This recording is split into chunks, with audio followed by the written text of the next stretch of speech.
Hello, polytechnic lecturer ഇലക്ട്രോണിക്സിൻ്റെ marathon MCQs ആണ് നമ്മൾ നോക്കിക്കൊണ്ടിരിക്കുന്നത്. മൊഡ്യൂൾ 1ൻ്റെ അവസാനത്തെ ഭാഗമാണ് നമ്മളിന്ന് നോക്കാൻ പോകുന്നത്. പാർട്ട് 5 ആണ്. ഇതിനു മുമ്പ് 4 പാർട്ടുകൾ, പാർട്ട് 1, പാർട്ട് 2, പാർട്ട് 3, പാർട്ട് 4 ഓരോന്നും 20 ചോദ്യം വീതം നമ്മൾ MCQs കഴിഞ്ഞതാണ്. അപ്പോൾ ഇതും ഒരു 20 ചോദ്യങ്ങളുണ്ട്. ഇതോടുകൂടി മൊഡ്യൂൾ 1ൻ്റെ മാരത്തോൺ MCQs കഴിയാണ് കേട്ടോ. അപ്പോൾ ആദ്യത്തെ ചോദ്യത്തിലേക്ക് കടക്കാം. എൻ്റെ പേര് ഷിജു. ആദ്യത്തെ ചോദ്യം, a low voltage source inverter is used when source and load inductance are respectively A. small and large, B. large and small, C. large and large, D. small and small. അപ്പോൾ ഒരു വോൾട്ടേജ് സോഴ്സ് ഇൻവെർട്ടർ ആണെങ്കിൽ source ഇൻഡക്റ്റൻസും load ഇൻഡക്റ്റൻസും എങ്ങനെയായിരിക്കും എന്നാണ് ചോദ്യം. Voltage source inverter ആണെങ്കിൽ ഇത് ശരിക്കും പറഞ്ഞാൽ സ്മോളും ലാർജും ആയിരിക്കും കേട്ടോ. അതായത് സോഴ്സ് ഇൻഡക്റ്റൻസ് സ്മോളും ലോഡ് ഇൻഡക്റ്റൻസ് ലാർജും ആയിരിക്കും. ഓക്കെ, അപ്പോൾ നമ്മൾ കുറച്ച് നേരം കഴിഞ്ഞിട്ട് VSI CSIയുടെ കുറച്ച് ഡിഫറൻസസ് നോക്കുന്നുണ്ട്. നമുക്ക് കുറച്ച് കാര്യങ്ങൾ അവിടെ പറയാം. ഓക്കെ, അപ്പോൾ കുറച്ചും കൂടെ വ്യക്തമാവും. അടുത്ത ചോദ്യം, an offline UPS requires A. inductor, B. capacitor, C. battery, D. resistor. അപ്പോൾ ഒരു ഓഫ്ലൈൻ UPSന് എന്ത് വേണം? It requires a battery. Okay, ഒരു ഓഫ്ലൈൻ UPS ആണെങ്കിൽ അതിന് ബാറ്ററി വേണം. Static transfer switches are such electrical devices which are use for very fast switching between electrical power supplies. അപ്പോൾ STS എന്ന് പറഞ്ഞൊരു സംഭവം ഉണ്ട് കേട്ടോ. അതെന്തിനാണ്? നമ്മുടെ ഈ പവർ സോഴ്സിൻ്റെ ഇടയിൽ സ്വിച്ചിങ് പെട്ടെന്ന് നടക്കാൻ വേണ്ടിയിട്ട്, അതായത് കറണ്ട് പോകുമ്പോൾ പെട്ടെന്ന് മെയിൻ സപ്ലൈയിൽ നിന്ന് ബാക്കപ്പ് പവറിലേക്ക് UPSലേക്ക് കണക്ഷൻ പോകാൻ വേണ്ടിയിട്ടാണ് നമ്മൾ STS ഒക്കെ ഉപയോഗിക്കുന്നത്, സ്റ്റാറ്റിക് ട്രാൻസ്ഫർ സ്വിച്ചസ് ഉപയോഗിക്കുന്നത്. It perform instantaneous switching operations and the supply immediate power to the load. STS ആണ് ഉപയോഗിക്കുക. അപ്പോൾ ഇതിന് ബാറ്ററി വേണം. ഓഫ്ലൈൻ ആയിട്ടുള്ള UPSന് ബാറ്ററി വേണം. അതെങ്ങനെ? ചാർജ്ഡ് ആയിരിക്കണം. എന്നാലാണ് നമുക്ക് കറണ്ട് പോകുമ്പോൾ ബാക്കപ്പ് ഉണ്ടാവുക. ഓക്കെ, അടുത്ത ചോദ്യം, a current source inverter is used when source and load inductance are respectively. അപ്പോൾ നമ്മൾ തൊട്ട് മുമ്പ് വോൾട്ടേജ് സോഴ്സ് ഇൻവെർട്ടറിൻ്റെ കാര്യം പറഞ്ഞു. അതിൻ്റെ നേരെ തിരിച്ചാണ് കറണ്ട് സോഴ്സ് ഇൻവെർട്ടർ എന്ന് മനസ്സിലാക്കുക കേട്ടോ. അപ്പോൾ നമുക്ക് നോക്കാം കറണ്ട് സോഴ്സ് ഇൻവെർട്ടർ എന്താണ്, സോഴ്സ് ആൻഡ് ലോഡ് ഇൻഡക്റ്റൻസ് എന്തായിരിക്കണം നോക്കാം. Small and small, large and large, large and small, small and large. അപ്പോൾ ഇതിന് ഉത്തരം C ആണ്. ലാർജ് ആൻഡ് സ്മോൾ ആയിരിക്കണം. അതായത് സോഴ്സ് ഇൻഡക്റ്റൻസ് ലാർജും ലോഡ് ഇൻഡക്റ്റൻസ് സ്മോളും ആയിരിക്കണം. അപ്പോൾ നമുക്കിതിൻ്റെ ഡിഫറൻസസ് ഒന്ന് നോക്കി നോക്കാം പെട്ടെന്ന്. അതായത് ഒരു വോൾട്ടേജ് സോഴ്സ് ഇൻവെർട്ടർ എന്ന് പറഞ്ഞു കഴിഞ്ഞാൽ it is fed from A DC voltage source. Okay, small impedance ഉള്ള ഒരു DC വോൾട്ടേജ് സോഴ്സ് എന്നാണ് അതിനെ ഫീഡിങ് എടുക്കുന്നത്, ഇൻപുട്ട് എടുക്കുന്നത് കേട്ടോ. അപ്പോൾ ഇൻപുട്ട് വോൾട്ടേജ് ആണ് അവിടെ കോൺസ്റ്റന്റ് ആക്കി വെക്കുന്നത്. അതായത് വോൾട്ടേജ് സോഴ്സ് ഇൻവെർട്ടർ, ഈ ഇൻവെർട്ടർ എന്താണ് ചെയ്യുക? DCനെ AC ആക്കുകയാണ് ചെയ്യുക. ഓക്കെ, അപ്പോൾ അവിടെ എന്താണ് ചെയ്യുകയെന്ന് വെച്ച് കഴിഞ്ഞാൽ ഒരു DC വോൾട്ടേജ് സോഴ്സിൽ നിന്ന് ഇൻപുട്ട് എടുത്തു കഴിഞ്ഞിട്ട് അതൊരു കോൺസ്റ്റന്റ് ആയിട്ടുള്ള ഇൻപുട്ട് ആയിരിക്കും. എന്നിട്ട് ആ വോൾട്ടേജ്, കൺട്രോൾഡ് ആയിട്ടുള്ള വോൾട്ടേജ് ആണ് അവിടെ കിട്ടുക വോൾട്ടേജ് സോഴ്സ് ഇൻവെർട്ടറിൽ നിന്നാണെങ്കിൽ. എന്നാൽ കറണ്ട് സോഴ്സ് ഇൻവെർട്ടറിൽ നിന്നാണെങ്കിലോ അതൊരു കറണ്ട് സോഴ്സിൽ നിന്നാണ്, ഒരു ഹൈ ഇമ്പിഡൻസ് ഉള്ള ഒരു കറണ്ട് സോഴ്സിൽ നിന്നാണ് ഇൻപുട്ട് എടുക്കുക. ഇൻപുട്ട് കറണ്ട് കോൺസ്റ്റന്റ് ആയിരിക്കും. ഓക്കെ, ഇനി ഈ VSIയിൽ വോൾട്ടേജ് സോഴ്സ് ഇൻവെർട്ടറിൽ ഔട്ട്പുട്ട് വോൾട്ടേജ് എന്ന് പറഞ്ഞാൽ അത് ലോഡിനെ ഡിപ്പെൻഡ് ചെയ്യില്ല. അതേപോലെ തന്നെ കറണ്ട് സോഴ്സ് ഇൻവെർട്ടറിൽ ഔട്ട്പുട്ട് കറണ്ട് എന്ന് പറയുന്നത് ലോഡിനെ ഡിപ്പെൻഡ് ചെയ്യില്ല. ഇവിടെ വോൾട്ടേജ് സോഴ്സ് ഇൻവെർട്ടറിൽ ലോഡിനെ ഡിപ്പെൻഡ് ചെയ്യുന്ന, നേച്ചർ ഓഫ് ലോഡ് ഇംപിഡൻസിനെ ഡിപ്പെൻഡ് ചെയ്യുന്നത് ആരാണ്? ലോഡ് കറണ്ടാണ്.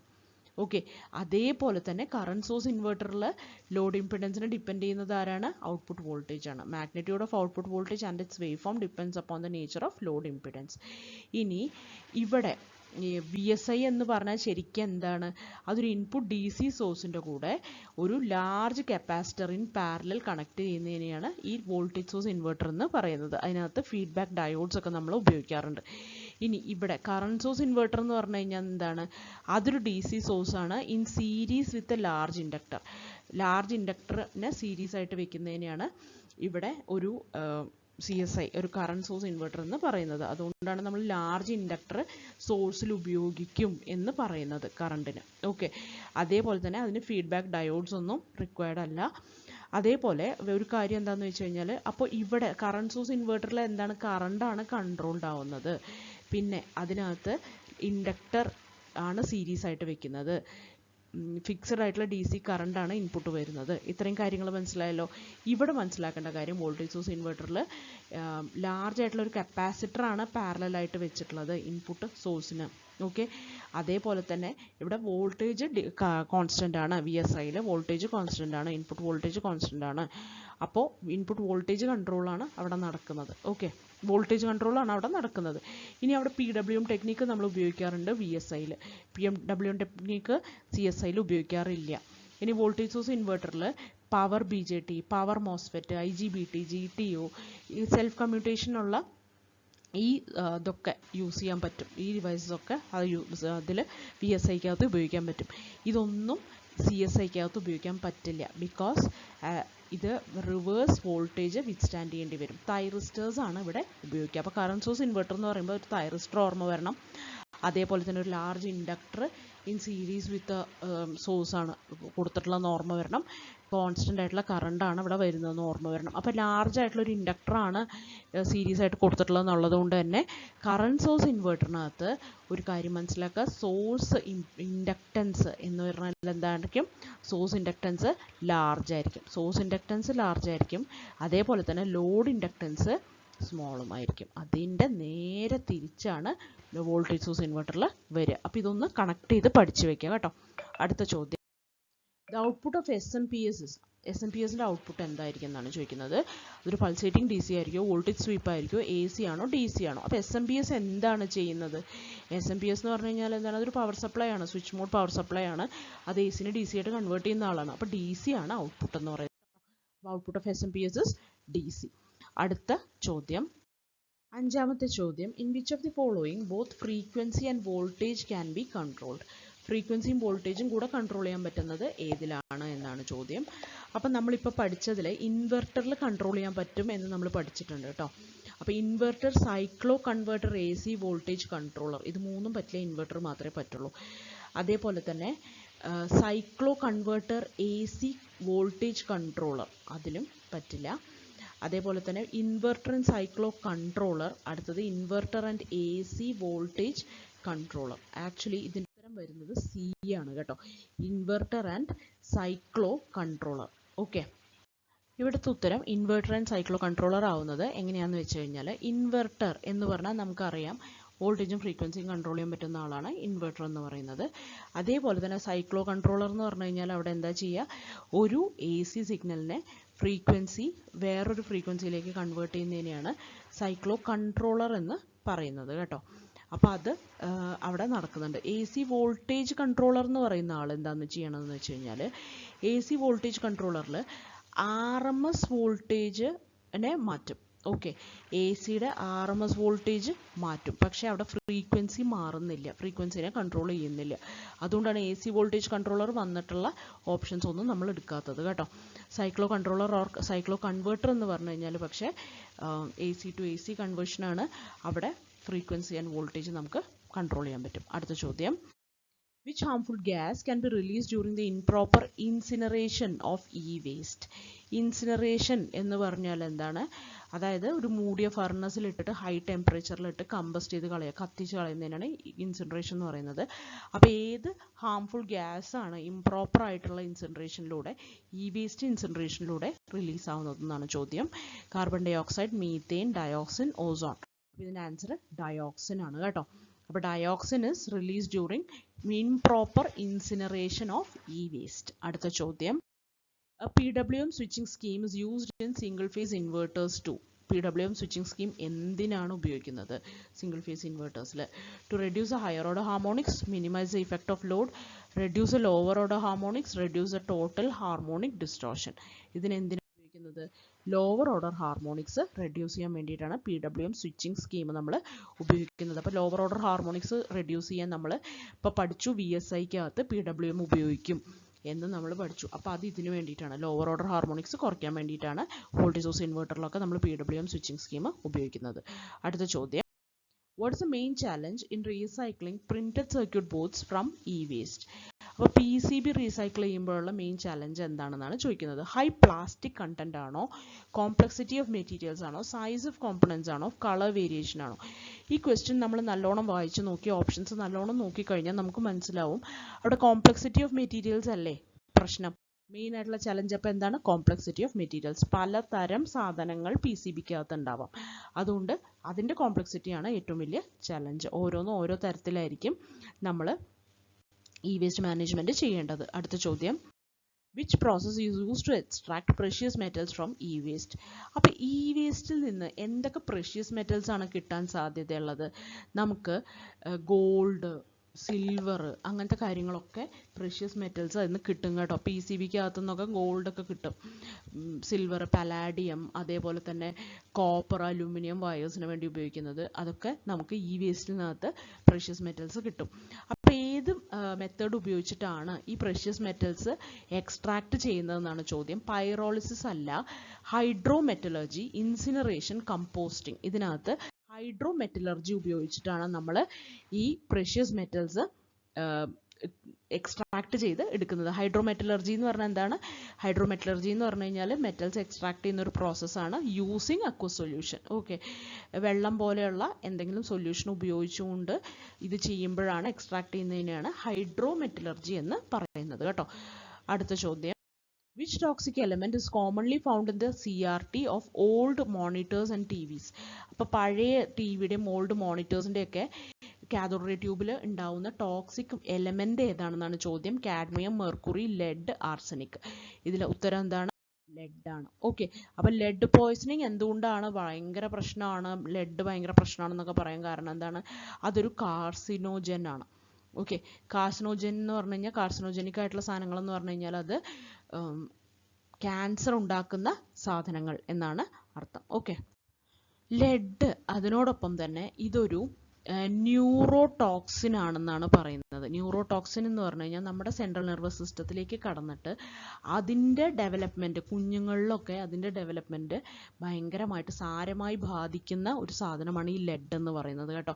അപ്പോൾ അതുകൊണ്ടൊക്കെ അത് ഭയങ്കരമായ പ്രശ്നം പിടിച്ച ഒരു സാധനമാണ്. അതേപോലെ ബ്ലഡിൽ ലെഡിൻ്റെ ലെവൽസ് കൂടിക്കഴിഞ്ഞാൽ അതൊക്കെ ഭയങ്കരമായിട്ട് പ്രശ്നം ഉണ്ടാക്കും. നമ്മുടെ ശരീരത്തിനൊക്കെ ഭയങ്കര, ഹ്യൂമൻ ഹെൽത്തിന് ഭയങ്കര പ്രശ്നമാണ്, കുട്ടികൾക്കൊക്കെ ഭയങ്കര പ്രശ്നമാണ്. അതേപോലെ തന്നെ ജനിക്കുന്നതിന് മുമ്പുള്ള കുട്ടികൾക്കും, ഈ എംബ്രിയോയിലുള്ള കുട്ടികളെ വരെ അത് ബാധിക്കും. ലെഡ് പോയ്സണിങ് ബാധിക്കും എന്നുള്ളതാണ് ലെഡിനെ കൊണ്ടുള്ള വലിയൊരു പ്രശ്നമെന്ന് പറയുന്നത്. ഓക്കെ, അതിന് പറയുന്ന പേരാണ്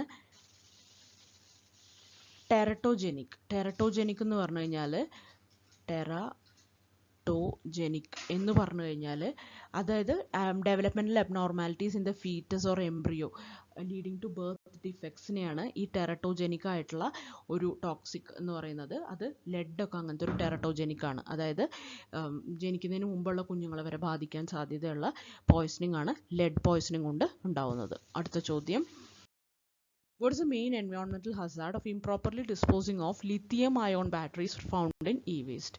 അപ്പോൾ എന്താണ് മെയിൻ ആയിട്ടുള്ള environmental Hazard? Lithium ion batteries മര്യാദയ്ക്ക് ഡിസ്പോസ് ചെയ്തില്ലെങ്കിൽ സോളിഡ് അസിഡിഫിക്കേഷൻ ആണോ, വാട്ടർ കണ്ടാമിനേഷൻ ആണോ, എയർ പൊല്യൂഷൻ ആണോ, ഫോറസ്റ്റ് ഫയർ ആണോ എന്നാണ് ചോദ്യം. അപ്പോൾ ഉത്തരം വാട്ടർ കണ്ടാമിനേഷൻ ആണ്. വെള്ളത്തിലേക്ക് അത് ഒലിച്ചിറങ്ങുകയും അത് വെള്ളത്തിനെ കണ്ടാമിനേറ്റ് ചെയ്യുകയാണ് ഇവിടെ ചെയ്യുന്നത്. ഓക്കെ, അടുത്ത ചോദ്യം, which e-waste component contains the highest concentration of precious metals? ഈ precious metals ഏറ്റവും കൂടുതൽ ഉണ്ടാവുക ഏതിലാണ് എന്നാണ് ചോദിക്കുന്നത്. അപ്പോൾ നമ്മൾ മുമ്പ് കണ്ട പോലെ ഗോൾഡ്, സിൽവർ, പലാഡിയം, കോപ്പർ, അലൂമിനിയം ഒക്കെ ഇങ്ങനത്തെ precious metals ഒക്കെ നമ്മുടെ PCBക്കകത്തൊക്കെ ഉണ്ടാവുന്നതൊക്കെ നമ്മൾ പറഞ്ഞില്ലേ. അപ്പോൾ ഏറ്റവും കൂടുതൽ എവിടെ ഉണ്ടാവുക എന്ന് നോക്കാം. കേബിൾസ് ആൻഡ് വയേഴ്സിലാണോ? ഈ കേബിൾസ് ആൻഡ് വയേഴ്സിൽ കുറച്ച് മാക്സിമം കുറേ കോപ്പർ വയർ ഉണ്ടാവും, കുറേ അലൂമിനിയം വയർ ഉണ്ടാവും അല്ലേ, അതൊക്കെയാണ് മെയിനായിട്ട് ഉണ്ടാവാൻ സാധ്യതയുള്ളത്. പിന്നെ ബാറ്ററീസിലാണോ അതോ സർക്യൂട്ട് ബോർഡ്സ്, പ്ലാസ്റ്റിക് കേസിങ്സ്, ഇതിലേതാണ് ചോദ്യം. അപ്പോൾ സർക്യൂട്ട് ബോർഡിലാണ്, PCBസിലാണ് ഏറ്റവും കൂടുതൽ കോൺസെൻട്രേഷൻ ഓഫ് പ്രഷ്യസ് മെറ്റൽസ് ഉണ്ടാവാൻ സാധ്യതയുള്ളത്. അടുത്തത്, which chemical element is commonly used in the soldering of electronic components? Electronic components solder ചെയ്യാൻ നമ്മൾ എന്താ ഉപയോഗിക്കുക?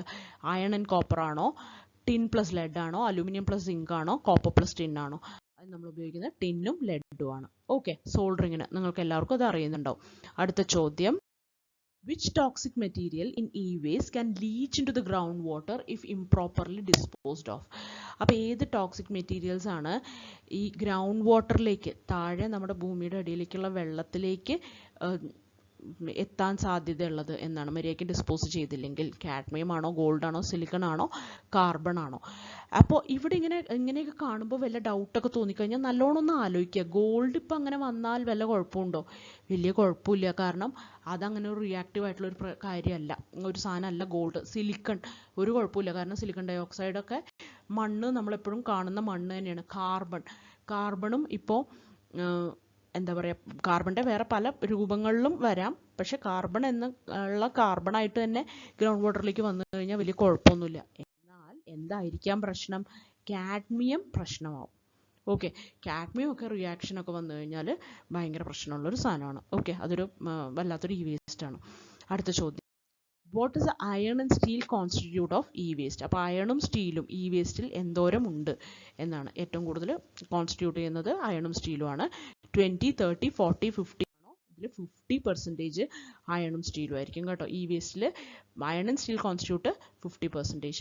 പിന്നെ പ്ലാസ്റ്റിക്സ് ഉണ്ടാവും 21%, നോൺ ഫെറസ് മെറ്റൽസ് ഉണ്ടാവും 13%, ബാക്കി അതർ കോൺസ്റ്റിറ്റ്യൂവൻസും ഉണ്ടാവും. ഓക്കെ, അടുത്ത ചോദ്യം, which of the following element make e-waste hazardous in nature? ഏറ്റവും ഇ വേസ്റ്റ് ഭയങ്കര ഹസാർഡസ് ആയിട്ടുള്ള, ഡേഞ്ചറസ് ആയിട്ടുള്ള ഇ വേസ്റ്റ് ഏതാണ്? ഇതിലേതാണ് ഇ വേസ്റ്റ് ഹസാർഡസ് ആക്കുന്നത് എന്നാണ് ചോദിക്കുന്നത്. ലെഡ് ആണോ, ഗ്ലാസ് ആണോ, പ്ലാസ്റ്റിക് ആണോ, അയൺ ആണോ? ഇതിൽ നോക്കിക്കഴിഞ്ഞാൽ തന്നെ നമുക്ക് മനസ്സിലാവും ലെഡാണ് ഉത്തരം എന്നല്ലേ. ലെഡ് പോയ്സണിങ് ഭയങ്കര പ്രശ്നമാണെന്നൊക്കെ നമ്മൾ തൊട്ട് മുമ്പ് പഠിച്ചുള്ളൂ. അടുത്ത ചോദ്യം, nickel is release from, nickel ഏതിന്നാണ് റിലീസ് ആവുന്നത്? Display, calculator, alloy, transformers. അപ്പോൾ നിക്കൽ എവിടെയാണ്? നിക്കൽ അലോയ്സിൽ നിന്നാണ് റിലീസ്ഡ് ആവുന്നത്. Nickel is released into environment from alloys, batteries, relays, semiconductors and pigments. Okay, അപ്പോൾ അലോയ്സിൽ നിന്ന്, ബാറ്ററീസിൽ നിന്ന്, റിലേസിൽ നിന്ന്, സെമി കണ്ടക്ടേഴ്സിൽ നിന്ന്, പിഗ്മെന്റ്സിൽ നിന്നൊക്കെയാണ് ഈ നിക്കൽ എന്ന് പറയുന്ന സാധനം റിലീസ് ആവുന്നത് കേട്ടോ. അടുത്ത ചോദ്യം, what is a hazardous pollutant released from calculators? Calculator, പഴയ കാൽക്കുലേറ്ററിൽ നിന്നൊക്കെ റിലീസ് ആവുന്ന ഒരു ഹസാർഡസ് ആയിട്ടുള്ള പൊല്യൂട്ടൻ്റ് ഏതാണെന്നാണ് ചോദിക്കുന്നത്. ലിഥിയം ആണോ, മെർക്കുറി ആണോ, ലെഡ് ആണോ, കോപ്പർ ആണോ എന്നാണ് ചോദ്യം. അതിനുത്തരം മെർക്കുറിയാണ് കേട്ടോ. അപ്പോൾ മെർക്കുറിക്കകത്ത് ശരിക്കും പറഞ്ഞാൽ പഴയ തരം കാൽക്കുലേറ്റേഴ്സിലൊക്കെ, ഡിസ്പ്ലേക്കൊക്കെ മെർക്കുറിയാണ്, LCDസിലൊക്കെ ഡിസ്പ്ലേക്ക് മെർക്കുറിയാണ് ഉപയോഗിച്ചിരുന്നത് കേട്ടോ. അപ്പോൾ components in copier machines and steam irons, batteries in clocks and pocket calculators, switches, LCDs release mercury into environment when improperly handled. Okay, അപ്പോൾ ബാറ്ററിയിലൊക്കെ മെർക്കുറി ഉണ്ടാവും, അതേപോലെ LCDയിലൊക്കെ മെർക്കുറി ഉണ്ടാവും, കാൽക്കുലേറ്റേഴ്സിൽ അപ്പം ഇതൊക്കെ ഉണ്ടല്ലോ. അപ്പോൾ അതുകൊണ്ട് തന്നെ മെർക്കുറി റിലീസ് ഉണ്ടാവാൻ സാധ്യതയുണ്ട്. അടുത്ത ചോദ്യം, which of the following is the world's first cellular system to specify digital modulation and network level architecture? അപ്പോൾ ആദ്യത്തെ ഡിജിറ്റൽ മോഡുലേഷൻ ടെക്നിക്ക് ഉപയോഗിക്കുന്ന first cellular system and network level architecture ഉപയോഗിക്കുന്ന ഫസ്റ്റ് സിസ്റ്റം ഏതാണെന്നാണ് ചോദിക്കുന്നത്. GSM ആണോ, AMPS ആണോ, CDMA ആണോ, IS-54 ആണോ എന്നാണ് ചോദ്യം. അപ്പോൾ നമുക്ക് ഓരോന്നും എന്താണെന്ന് നോക്കാം. അപ്പോൾ AMPS എന്ന് പറഞ്ഞു കഴിഞ്ഞാൽ എന്താണ്? അഡ്വാൻസ് മൊബൈൽ ഫോൺ സിസ്റ്റം ആണ്. CDMA എന്ന് പറഞ്ഞു കഴിഞ്ഞാൽ നമുക്കറിയാം കോഡ് ഡിവിഷൻ മൾട്ടിപ്ലക്സസ് ആണ്. IS-54 എന്ന് പറഞ്ഞു കഴിഞ്ഞാൽ ശരിക്കും പറഞ്ഞാൽ AMPSൻ്റെ അഡ്വാൻസ് മൊബൈൽ ഫോൺ സിസ്റ്റത്തിൻ്റെ ഡിജിറ്റൽ വെർഷനാണ് കേട്ടോ. DAMPSനെയാണ് ഈ IS-54 എന്ന് പറയുന്നത്. ഇനി ഇത് രണ്ടും പ്ലസ് GSM ഇതൊക്കെ 2G ആണ്. ഈ AMPS എന്ന് പറയുന്നത് ഫസ്റ്റ് ജനറേഷൻ ആണ്. ഓക്കെ, അപ്പോൾ GSM ആണ് ശരിക്കും പറഞ്ഞു കഴിഞ്ഞാൽ ആദ്യത്തെ നമ്മൾ ഡിജിറ്റൽ മോഡുലേഷൻ ഉപയോഗിച്ചുകൊണ്ട് GSM ലെവൽ ആർക്കിടെക്ചറൊക്കെ പഠിക്കുന്നത് GSMനകത്താണ് കേട്ടോ. അത് സെക്കൻഡ് ജനറേഷനിൽ വരുന്നതാണ്. GSM എന്ന് പറഞ്ഞു കഴിഞ്ഞാൽ നമുക്കറിയാം global system for mobile communication ആണ്. ഓക്കെ, അടുത്ത ചോദ്യം, it was the world's first cellular system to specify both digital modulation and complete network level architecture. അടുത്തത് ലാസ്റ്റ് ക്വസ്റ്റ്യൻ ആണ്, നോക്കാം. 20ാമത്തെ ചോദ്യം, what will be the backup time of a UPS if it is backed up by 150 ampere hour 12 volt battery driving a load of 150 watts? 14 hours ആണ്, 10 hours ആണ്, 16 hours ആണ്, 12 hours ആണോ എന്നാണ് ചോദ്യം കേട്ടോ. അപ്പോൾ നമുക്ക് നോക്കാം ഇതെങ്ങനെയാണ് ഉത്തരം ചെയ്യുന്നത്. അപ്പോൾ അപ്പോൾ ഇതിനകത്ത് ബാക്കപ്പ് ടൈം എന്ന് പറഞ്ഞു കഴിഞ്ഞാൽ എന്താണ്? Energy supplied by the battery divided by the load power. Okay, അപ്പോൾ ബാക്കപ്പ് ടൈം എന്ന് പറയുന്നത് energy supplied by load power. Energy supplied എന്ന് പറഞ്ഞാൽ എന്താണ്? എനർജി സപ്ലൈഡ് എന്ന് പറഞ്ഞു കഴിഞ്ഞാൽ വോൾട്ടേജ് ഇൻറ്റു ആംപിയർ അവർ. ഇപ്പോൾ വോൾട്ടേജ് നമുക്ക് തന്നിട്ടുണ്ട് 12 വോൾട്ടാണ്, ആംപിയർ അവർ 150 ആണെന്നും തന്നിട്ടുണ്ട് അല്ലേ. അപ്പോൾ 12 × 150 1800 വാട്ട് അവർ ആണ് എനർജി സപ്ലൈഡ്. ഇനി divided by the load power. Load power എത്രയാണ്? 150 വാട്ടാണ്. അപ്പോൾ 1800 ഡിവൈഡഡ് ബൈ 150 വാട്ടാണ് നമുക്ക് കിട്ടുക 12 hours എന്ന് പറയുന്നത്. ഓക്കെ, അപ്പം നമ്മൾ ഇവിടെ പെട്ടെന്ന് നമുക്ക് കിട്ടിയില്ല എന്ന് വിചാരിക്കുക. നമ്മളപ്പോൾ വെറുതെ ഒന്ന് നമുക്ക് ഒരു ചെറുതായിട്ട് നമുക്ക് സമയമുണ്ട്, നമുക്ക് ഇത് എങ്ങനെയെങ്കിലും ചെയ്യണമെന്നുണ്ട് എന്നുണ്ടെങ്കിൽ നമ്മളൊരു കാര്യം മനസ്സിലാക്കുക. അത് ബാക്ക് ചെയ്യുന്നത് ആ ബാറ്ററി എന്ന് പറയുന്നത് എന്താണ്? 150 ആംപിയർ അവർ ഉള്ള ബാറ്ററി അല്ലേ. അപ്പോൾ 150 ആംപിയർ അവർ ഇൻറ്റു 12 വോൾട്ട് ചെയ്താൽ നമുക്ക് എന്താ കിട്ടാൻ പോണം? ആംപിയർ ഇൻറ്റു വോൾട്ട് വാട്ട് കിട്ടും അല്ലേ. പിന്നെ ഒരു അവറും കൂടി ഉണ്ട്. അത് ഡിവൈഡഡ് ബൈ ഈ വാട്ട് ചെയ്ത് കഴിഞ്ഞാൽ, ഈ ഡിവൈഡഡ് ബൈ 150 വാട്ട് അല്ലേ, അത്രയും വാട്ട്സും കൂടെ ചെയ്ത് കഴിഞ്ഞാൽ നമുക്ക് എന്താ കിട്ടുക? എന്തൊരു സാധനം അവേഴ്സിൽ കിട്ടും. ഓക്കെ, അപ്പോൾ അതെത്രയാണ്? 12 അവറാണ്. അങ്ങനെ നമ്മുടെ ശരിയാവും. ഇതെല്ലായ്പ്പോഴും ശരിയാവണം എന്നില്ല. പക്ഷേ ബാക്കപ്പ് ടൈം ഓഫ് UPS എന്നൊക്കെ പറഞ്ഞു കഴിഞ്ഞാൽ അവിടെ വേറൊരു കോൺസ്റ്റൻ്റ് ഒന്നും വരാൻ സാധ്യതയില്ല. അപ്പോൾ അതുകൊണ്ട് തന്നെ നമുക്ക് ഇങ്ങനെ ഒരു യൂണിറ്റ് വെച്ചിട്ട് നമുക്ക് വെറുതെ ഒന്ന് മൾട്ടിപ്ലൈ ഒക്കെ ചെയ്യുമ്പോൾ, മൾട്ടിപ്ലൈയും ഡിവൈഡ് ഒക്കെ ചെയ്യുമ്പോൾ കുറച്ച് വെട്ടിപ്പോവും. അവസാനം ആൻസർ നമുക്ക് വേണ്ടത് ബാക്കപ്പ് ടൈമാണ്, ടൈം അവേഴ്സിലാണ് വരേണ്ടത് എന്നൊക്കെയുള്ളൊരു ബേസിക് ലോജിക്ക് ഉപയോഗിച്ച് കഴിഞ്ഞാൽ നമുക്കിവിടെ എന്തിലേക്കെങ്കിലും എത്തിക്കാൻ പറ്റും കേട്ടോ. അപ്പോൾ 12 hours ആണ് ഇവിടുത്തെ ഉത്തരം. അപ്പോൾ ഇതോടുകൂടി മൊഡ്യൂൾ 1ൻ്റെ ചോദ്യങ്ങളൊക്കെ മാരത്തോൺ MCQs തീരുകയാണ്.